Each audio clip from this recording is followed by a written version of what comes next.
Hello. ক ঘরে।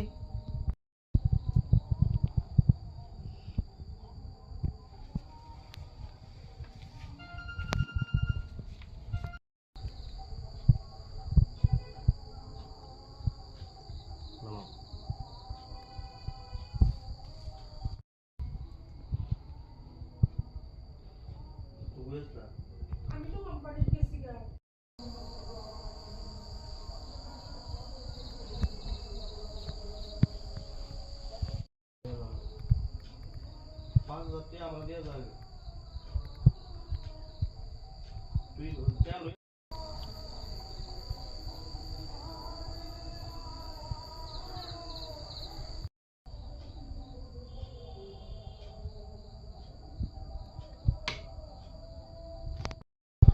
ঘটনাটা আমরা কেউ ঘরে ছিলাম না, বানর এসে ঘরের মধ্যে এই অত্যাচার করছে।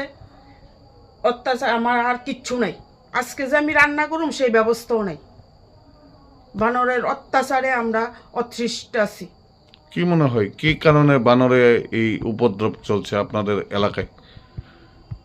হয়তো বা সিপাহীজলা যে বানর পশুর পালন বা খাবার দেওয়া হয় ওইখানে এটা হচ্ছে না, যার দরুন বাড়ি ঘরে এসে ওরা অত্যাচার করছে।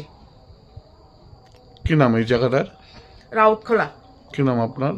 আমার নাম শিখারানী সাহা। কতদিন ধরে এরকম অত্যাচার চালাইতেছে? কতদিন এটার কোনো হিসাব নাই, কত বৎসর কইলেও কোনো হিসাব নাই, কিন্তু এখন বেশি অত্যাচার। আমার গত মাস এইভাবে অত্যাচার করে গেছে, আমি কিচ্ছু ইয়ে করছি না, কিন্তু আজকে আর ধৈর্য হইতাছে না। এইভাবে আমরা অনেক কষ্টের টাকা।